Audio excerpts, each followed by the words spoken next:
Hi, everybody. Welcome to Saturday Spotlight. Thanks for joining us this week. I am so excited because this week we have the talented Bert Lechner with us. He is a horror story writer, which is really cool. I don't think that we've had a true horror writer on here yet, and I can't wait for you guys to meet him. Hi, Bert. How are you? Hey there. It's great to be here. Thank you so much for having me. No problem. It looks like my dog is also excited to meet you. This is Fluffernutter, in case you haven't seen him on there before. But so you have a short story horror collection, and it has about 9 stories in it. Is that right?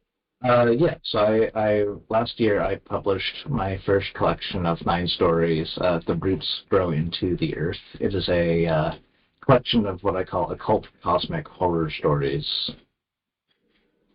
I love that. My family plays D&D almost every week, and so, and even my character is evil and worships all sorts of evil things. So it gives me like strong D&D vibes, right? Like your great old one in the abyss. Yeah. That is something that has been brought up to me before a few times, and I do favor warlocks when I play Dungeons and Dragons. So. Yeah, there is that overlap. There's a lot of cosmic horror that's kind of bled into fiction, and I would say a lot of how I have written has kind of been the inverse of Dungeons and Dragons, where Dungeons and Dragons is a fantasy setting that has cosmic horror injected into it, and I write in a cosmic horror setting that has fantasy injected into it. That's so cool. I love that line of inverse D&D. That's cool. That's a fun tagline. What kind of guided you, to that path to kind of create that setting? Have you always loved horror, or is it just kind of something that came up? How did you get there? So yeah, it's a long journey. I know. People who were not alive in the 90s probably won't empathize with this, but I spent my childhood in the old video rental stores, and whenever I would go there, like when I was 3, 5, I would gravitate to the horror aisle and just be looking at the backs of those old movies like Return of the Living Dead and Friday the 13th. Never watching them, just being too young at the time, but always consistently fascinated with the creepy and the weird and the macabre from an early age. And then I very much avoided it throughout my young life, where I was very much more a fantasy person. I was a big Lord of the Rings fan, probably annoyingly so. And then that evolved into, like a fan of Warhammer and 40,000 and going closer and closer to that horror edge. And then in 2020 or so, 2019, I really sort of sunk my fangs into horror.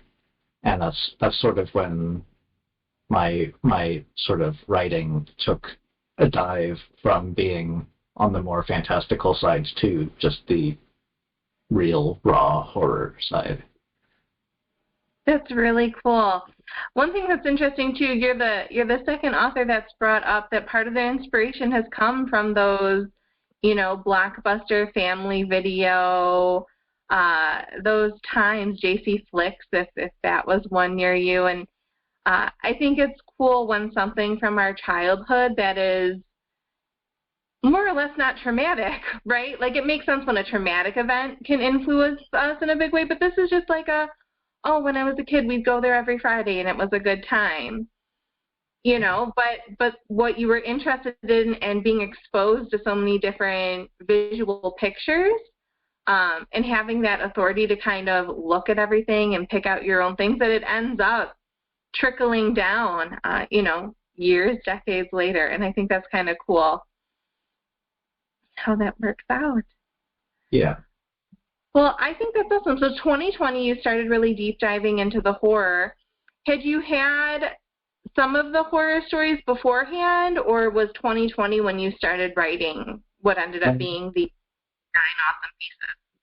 So yeah, I started officially pursuing being an author in 2020, and was it was coming back from a very difficult time in my life, and so I had the time during the pandemic and afterwards to really start digging into writing. And then it wasn't really until 2022 where I felt comfortable enough with my writing to start publishing things.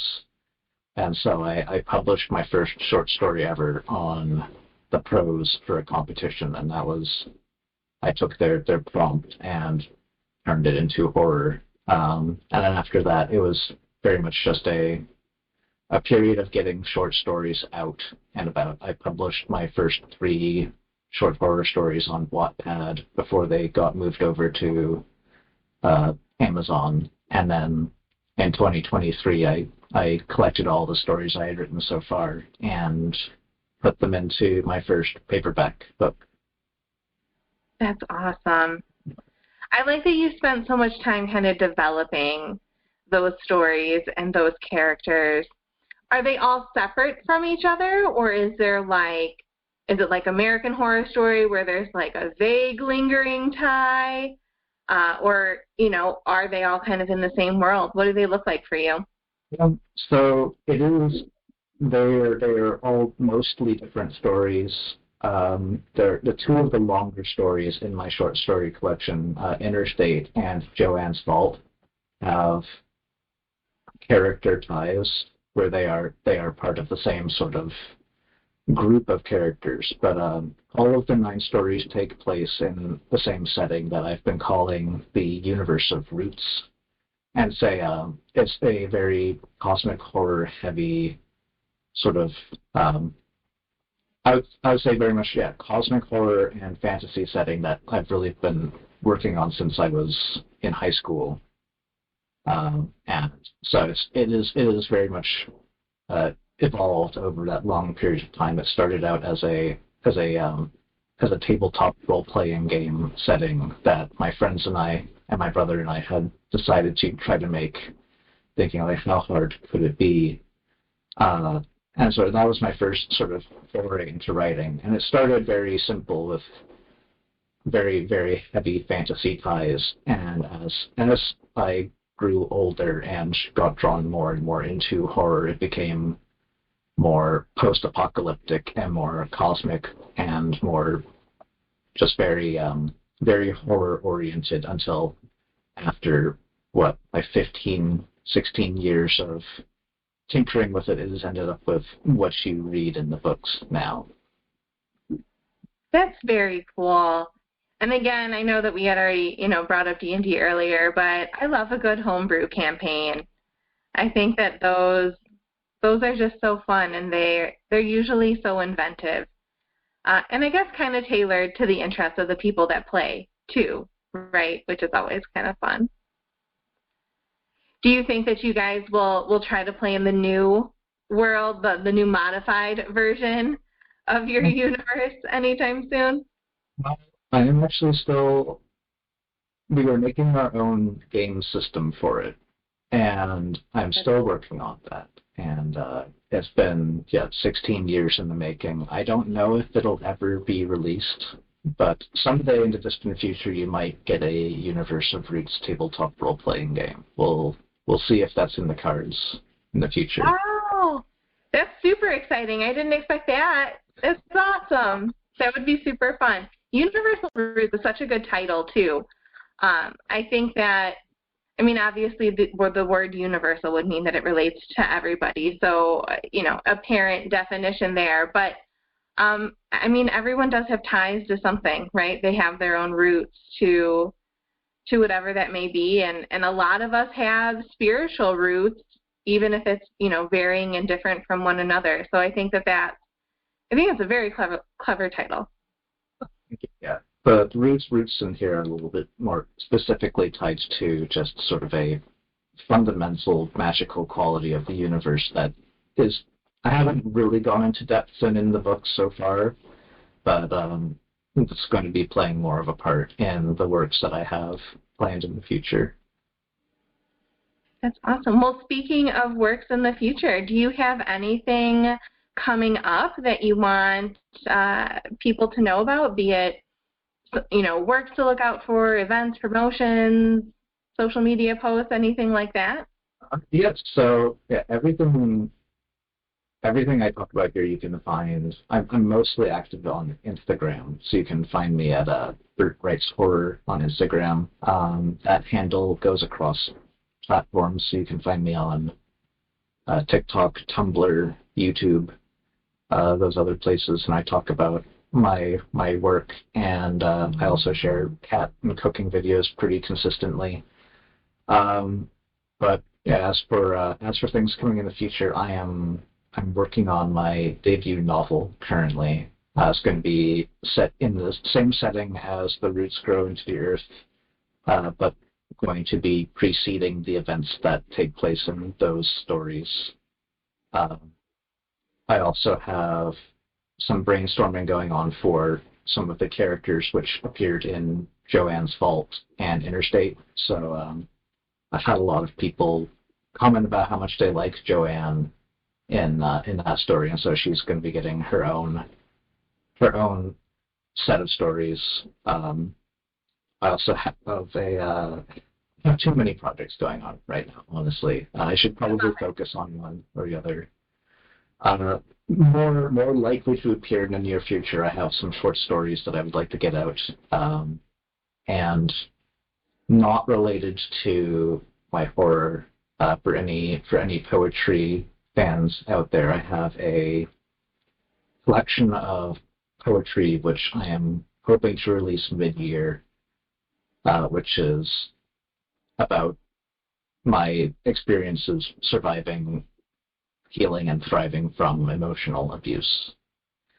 So a little very different, but just a very important piece that I really wanted to get out there.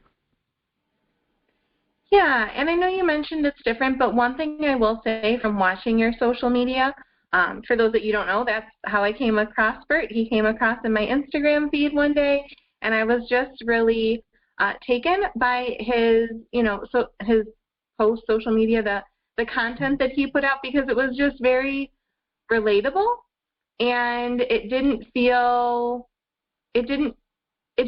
fake. And not that, ads are a bad thing. I certainly put, a ton of ads out. But when I saw Bert's content, it just felt like someone you already know and someone you wanted to get know more of. I don't think that's a full sentence, but this is why I write and have an editor. But yeah, and I can see how the poetry plays into you as a person. For even if it's not the horror, even if it's not through Universal Roots, I think that you're a very authentic and genuine content creator, and when you put something out there, you really put yourself out there. I do think it is really important to be my genuine self, especially as an autistic person and a abuse survivor, and just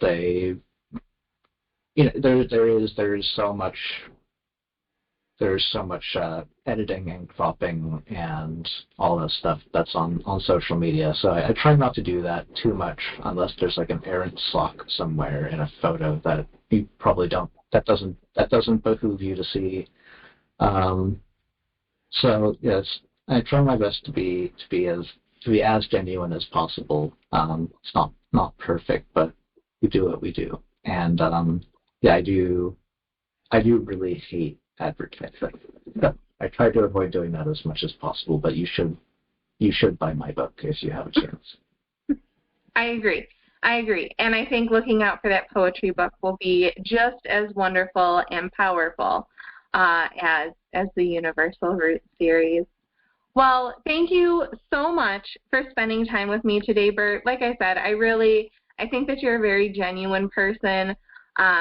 And I keep having a quote from Neil Gaiman in my head as we talk, and that's, he says, to be an author, you need to be just a little bit more honest than what makes you comfortable.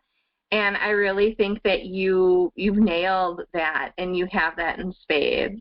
I think that you're you, and I think that you are authentically sharing who you are with the rest of us, and that's a really special gift. So thank you so much. Thank you, and thank you so much for giving me a chance to talk on your platform, too. It's been really great. Oh, my pleasure. My absolute pleasure. Even the puppy came to say hi, so there we go. You know it's good when the puppy wants to get involved. All right, that's it for us today. Please go check out Bert on social media. Please also check out his works on Amazon.